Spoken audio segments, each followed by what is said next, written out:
Hello and welcome to today's Daily Rift. I'm Stormo and we're going to try and do 2 rifts today, primarily because it's Australia Day, and I'm not recording this on Australia Day, but you will see it on Australia Day. So we're going to have a double rift. For those who don't know, Australia Day is a day where we celebrate the birth of our great nation by wearing bikinis with our flag on them, and various other things. So, anyway, it's been a few days since I've actually played, and I haven't really done much with this character since the last time. If you've been watching these videos regularly, then it won't feel like that, of course, but I tend to batch everything up. But this will be the only video for this batch, so I will do more tomorrow. Let's get the chance, and put them up as I record them. I've been wondering whether I should be doing that actually with these. Just making them once per day and recording them. Batching them up's a bit easier for me in terms of my scheduling and being able to get other stuff done, but it also means that these videos won't necessarily be as timely as I'd like in some circumstances, so. But, for the most part, should be pretty good, so, you know, clear all this. We've got that, the actual name of the zone, but one of the Act 1 zones here.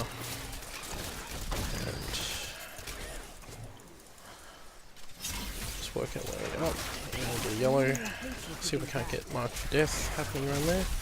There we go, that's what I want. Get some more sentries out. So this character hasn't really advanced or progressed in any time since the last time I recorded a batch of these videos. But I'm hoping not to make the same terrible mistake I made regarding blood shards last week. So. Looks like we've got pretty decent monster density in this rift too, so that's always nice with these daily rifts. You want good monster density because it allows you basically just to get through the rift faster. And it also means that you're almost always killing, which you want to be doing reasonably, especially if you're using buffs and relying on things like Nephilim Glory, stuff like that. Looks like the community buff for double goblins is still up. So, if we encounter a goblin, we should encounter 2 of them. So yeah. It's my ferrets going hog wild. As we clear these. It's kind of weird playing through this zone, being an Act 1 zone, and then having all these Act 5 enemies all over it. Feels weirdly out of place. Anyway, regarding the videos I've been making, today marks a week since I started doing this. I know that's not a particularly long time, but I'm pretty proud of myself for having been able to put out 10 videos in a week. I really want to keep doing these. I'm really enjoying the process of producing them. Excuse me. I'm really enjoying the process of producing them and putting them together. It gives me an excuse to play some games that I wouldn't otherwise play. I am planning to branch out into other videos, other games. So at the moment, everything's primarily been about Final Fantasy 13 and Diablo 3, but those aren't the only 2 games I play. Of course, I play a wide variety of different games in a wide variety of genres. So I intend to branch out a bit more into other games. There was a video last week where I talked about Elder Scrolls Online and its new business model. I didn't really talk about the fact that this was probably to do with the changes that they need to make for the console version of that game, but I didn't feel, as someone who primarily plays that style of game on PC, I didn't feel it was especially relevant to what I wanted to say about the changes, because I was more concerned about the future of the game. That said, the console version should help keep the game running as well, and I think that's... Oh, just got on the edge of that explosion. Oh well. So, I think the console version of Elder Scrolls Online will help keep the game running. Anyway, so yeah, my plan is to branch out into a lot of other games and do more. Might focus on a lot more indie gaming. Oh, jeez, it's Death Central here today. might focus more on indie games and things like that. I actually do play a lot of indie games. I know a couple of locally based indie developers here in Melbourne, who I talk with and interact with on Twitter, and I'll try and make videos about their games once they become available. There's one I've got in mind that I might do a video about this week or next week if I get a chance. But I will probably contact the developer to see if they'd be down with me doing that before I get into it. So if you are an indie developer and you are watching this video and you would like me to cover your game, feel free to get in touch, because I will happily cover games. So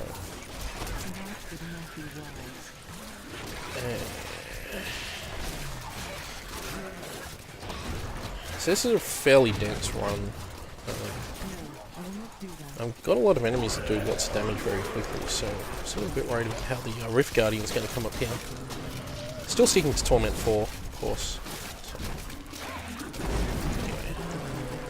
So, anyway, regarding the channel, I'm pretty happy with what I've managed to do in a week. I went from basically sitting down at my computer on Monday morning and talking into a microphone while capturing it with the NVIDIA Shadowplay setup, to capturing my audio in Adobe Audition and combining it with the video feed in Adobe Premiere, and then even getting so fancy as to do stuff like add black boxes to a video last week to cut out the chat box in the Elder Scrolls video. So I've sort of progressed from this being a really quick and dirty way of producing videos to something a little bit more professional in a week, and I have to admit I've really enjoyed the process of making all these videos. I don't know how long I can keep up the pace I've maintained for, but I would really like to do this for at least a month, more than a month. I'm one of those people who often gets good ideas and then sticks at them for a little while and then gives up on them because I just I feel like I'm not doing it very well. So I'm trying to get myself over that here, and it's basically a self-confidence issue. Oh, jeez. I hit the tab key at the same time I went to heal myself, and so the way the tab key works in this game is it locks you out of your ability to move your character. You can't do like in the old Diablo games where you can have the map up and still click around and move the character around. So I'm not sure the reason behind that change. You'll notice I'm still not getting marked for death up how I'd like. But we have... oh, jeez. This is annoying. This is actually really annoying. I am going to lose a lot in repair costs after this. So. Combination of Waller and Arcane is what's actually stuffing me up a fair bit here. Yeah, I get stuck in these walls and then they drop Arcane sentries, and I think there was Plagued there somewhere as well. I didn't quite catch that. Anyway, I was looking more at what was going on the screen rather than the health bar of the enemy. So we got a Man Carver. Man Carver is essentially a boss based on Butcher, the Act 1 boss. And he actually is a Waller, and he does the Butcher's charge attack and wall attack. Anyway, before I was so rudely interrupted by all those deaths, I was talking about the fact that I'm really enjoying the process of producing these videos. I record my audio separately now so that I can level it and do a couple other interesting things with it. If there's like additional noise in parts of the video, I can silence it out.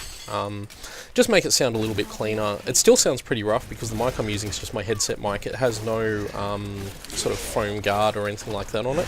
So it picks up raw noise, which is probably why occasionally you hear like P and S sounds sound very sharp in the audio. I'm trying to work around that. Okay, I'll just figure out what I've been doing wrong. My fingers were slightly not lining up on the keyboard, and I've been hitting the wrong skill for a while. So that should be better. Did I mark him for death? I have now. Good. Okay. So yeah, I've really enjoyed the process of making videos. I'm someone who, a bit of a self-confidence issue with regards to the way I work. I tend to get good ideas and then stick at them for a day and then go, no, I'm terrible at this, I'm going to stop. I'm trying to avoid doing that with these videos. I don't want to give up on doing this because I'm just enjoying it too much. I'm having a lot of fun making them. And I've actually found that the part I enjoy most isn't the recording so much as it is the putting together after the recording. It feels like you're doing actual work, which is always nice. to do, so that's what I'm doing. So this is the end of the first rift, and I'm going to edit out the return to town and come back part of the video, and then we will come back for the second rift after that. And we're back with the second rift, so that probably was a much shorter break than it seemed like. I actually took a little bit extra time, and I had to wait for a fire siren outside. That was really annoying. So you can probably tell how much time advanced by looking at the clock in the top right corner. So this time we've got this the Westmarch Sewers map. I really don't like this map. I don't like the actual real level, like the actual game level you play in for it, and I always find this layout kind of boring. I guess because it's one of those layouts you tend to get a lot in rifts, or I tend to get a lot in rifts, so I don't find it particularly fun to play through because you got these long narrow corridors. I don't prefer rifts where it's fairly wide open and there's a lot of enemies just coming at you. You've got a lot of room to move around. These narrow sort of more corridor ones can be annoying, although this one actually has wider corridors than say the Chaldean Sewers, or that, what the name of it, the Sewers map that's exclusive to rifts. So I suppose it's not too bad in that regard, but I still find it annoying, mostly because you often end up with this where you get layouts that are kind of all over the place in terms of where to go. And if you get those, especially in a greater rift, it can be very, very annoying. So yeah, so I'm hoping to have this video up and ready on, as I mentioned before, Australia Day. So if you're watching this on Australia Day, then cool. And if you're watching it after Australia Day, then, well, the moment's passed, really. So I hope you enjoyed your lamb and probably lunch with Richie Benno. The good news is that there's probably cricket on right now, so you could be watching that instead of this, if you really felt like it. I don't know if there's actually cricket on right now when you're watching this, I'm just guessing. There'll be cricket on later, once I've finished recording this. Just to tell you a little bit about myself, I actually really like cricket. It's probably my favourite sport. I'm a big fan of Australian rules football as well, so if you're listening to this from overseas, you'll probably interpret that as saying that I am in fact a big fan of legalised murder, because that's what the general international reputation of Australian rules football tends to be. If you're wondering what team I support, I am in fact a Hawthorn supporter, and we've just won back-to-back premierships, so that's pretty cool. Anyway, yes, so there's probably cricket on today when you're watching this, depending on which part of the world you're in. I don't know if they have cricket in like America or those parts of the world. If they don't, then they're pretty seriously deprived, because cricket's just an amazing sport to watch. So anyway, let's talk more about Diablo and video games rather than real sports that not everyone is a big fan of. If you don't like sports, that's cool. Like, I'm someone who's, you know, I'm not really a sports type person, but I just enjoy them for the game. The sort of, in a lot of ways, I suppose it appeals to me in the same way video games appeal to me, because they're just straight up games. And, you know, they have rules and definitions and stuff like that. And yeah, there's a lot of cultural issues surrounding sport, particularly with the way, particularly here in Australia, the way we tend to idolise our sports people perhaps too much. We consider ourselves a fairly broad sporting nation, of course, and unfortunately that can alienate some people who don't sort of fall into that category. But, you know, I enjoy watching sports, don't really enjoy playing them because that's far more physical effort than I'm capable of. I'm not exactly the fittest person in the world. I have what I like to think is a well-toned gaming physique. So, anyway, clear that out. There we go. So, I'm enjoying this rift a bit more than I enjoyed the previous rift, to be honest, and that's after I said that I don't really like this level. I'm mostly enjoying it because I'm not dying as much. So, I couldn't even tell you how much I spent in repairs because I just clicked the repair button and it was all gone. It was a couple of tens of thousands. Oh, and if you're wondering what the legendary ring was that I picked up before, it was just an eagle ring. So, of course, that got turned into a Forgotten Soul, because I didn't really need it. It was not a great roll, it's not a great ring, and yeah, most of the time you get an eagle ring, unless you like just get one while you're leveling up or something like that, it's pretty much instant salvage, that particular ring. Ooh. Quiver! I wonder wonder what that is. Wonder if it's a really nicely rolled Dead Man's Legacy. I have a Dead Man's Legacy, but the roll on it didn't come out particularly nicely, so I'm just wondering if that will be a really nice one. I'll check it out once we kill the boss. I'll try not to forget before I teleport back to town. I always intend to go through my legendaries before we teleport out, but I often forget. You probably notice I don't tend to show me being in town when I'm doing these rifts. I just want to keep it to being in the rifts. Not because, you know, I'm terrified of you guys seeing how terrible my inventory management is or something like that, but just because I feel that I just want to keep the videos focused on the actual rifting part of the rift. So, the loot recovery part. I will check my inventory right now. No, we haven't picked up anything, so... Haven't actually been a lot of item drops. We're about halfway through the rift, and I've only got like... I haven't even got a top row, so that's interesting. And that can happen sometimes with a rift. No, get out of that.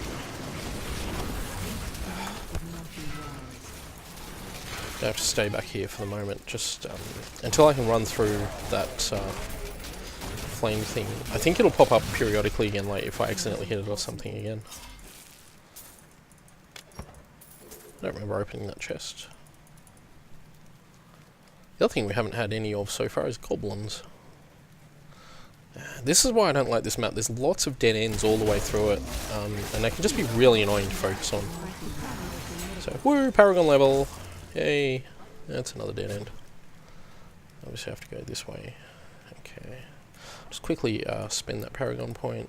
Defense, what was I putting in? Resist all, that's right. Yeah. So, just gets that box off the bottom of the screen there.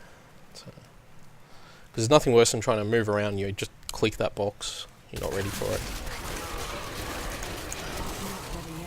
So, okay. So this is just going to be one of these sort of long and confusing rifts. We might find an exit, we might not. We might end up just doing one floor. Managing rift bosses in this map can be confusing. Just again, because of the layout of this map, you sort of have to work around corners and line of sight and stuff like that. I always like to fight the bosses in big open areas if it's possible. Again, with the dead end. So, good fun, good fun. What I should think about doing actually is gearing up my Enchantress a bit more. I think she has the item that means she can't die, but she doesn't have a lot else on this character. Like, I think she's still like rocking yellows and stuff like that, so I should go on a bit of a search for better loot for her. I don't really take my companion that seriously, to be honest. I probably should, because they can provide really powerful benefits. And I know that the Enchantress isn't the best companion to use for a Demon Hunter. You should be using like a melee champion, like say the Templar, which I think is really good. But I just like the Enchantress. So. And I'm not exactly playing on Torment 6 here, so I don't need to optimise quite that much at this point. Let's start getting up to Torment 6. It's something I'll really have to think about if I want to make good progress, because the Templar actually tanks for you as a Demon Hunter or Wizard, so they can be really useful. So we've got, I forgot the name of it. I do the rifts and adventure modes so much that I rarely actually go to these levels as they're intended to be got to, so I can never remember the names after I've done them a few times. But this is that Act 3 stage where you fight Sadea, work through those towers or whatever they are. Pick up that yellow. We're probably not going to get too far through this. We're moderately close to the end of this rift, and subsequently the end of this video. Now, I believe the last patch changed the behaviour of some of those enemies that do those swooping attacks, just to make them a little bit less annoying, especially in terms of greater rift runs and hardcore mode, where they can fairly easily kill a character despite the character being well geared. So things like the corrupted angels and those demons we saw before can be quite difficult to deal with, and Blizzard changed their behaviour, and I think maybe just nerfed their damage a bit in the last patch. Is that a shield pylon? So that just basically makes us immune. That's something they changed the last patch. They changed the behaviour of the shield pylons so that it actually reflects damage now. So I'm not only invulnerable to the enemy's damage. I wonder if I can stand in that and have that reflect. Oh, no. Oh no. Ah. So, these have Desecrator, Fire Chains, Shielding, and Waller. So, not anymore, they don't. They're dead. Cool. This is another map that Rift bosses can be a pain in the bum to fight on because of the narrow parts. But we've got a nice open area here if we can get cleared fairly soon.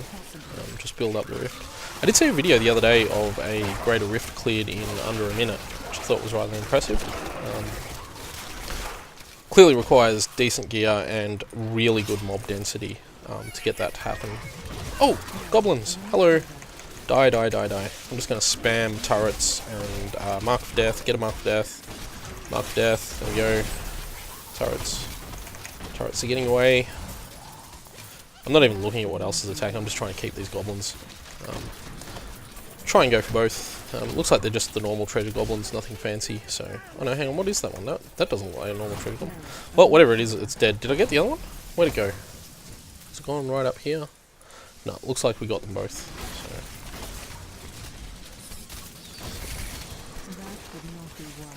And we got a...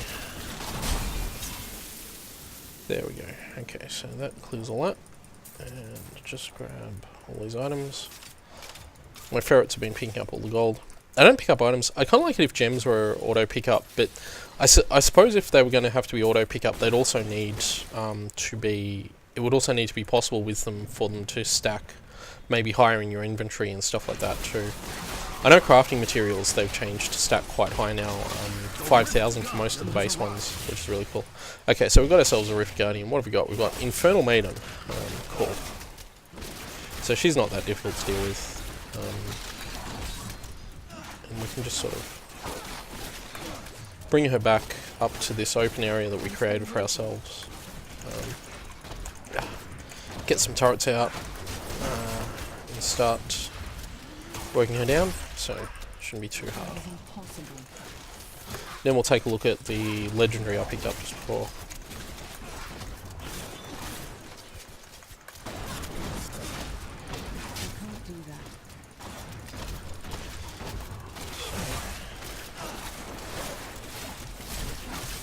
Oh, hello.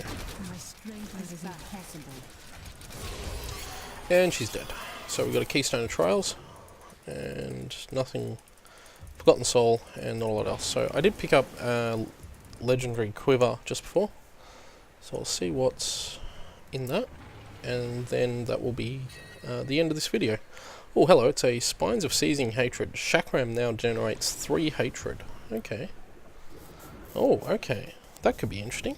So, I'll have to have a look into that to see if it's actually worthwhile building a Chakram-based build around that. Chakram's usually a spender, so generating hatred means that it changes your ability to use it. You could use it where I've got Evasive Fire set up, for example. So, anyway, that's enough Rifts for now. I hope you enjoyed the special double Rift edition of the Daily Rift, and I will be back tomorrow with just a boring old single Rift.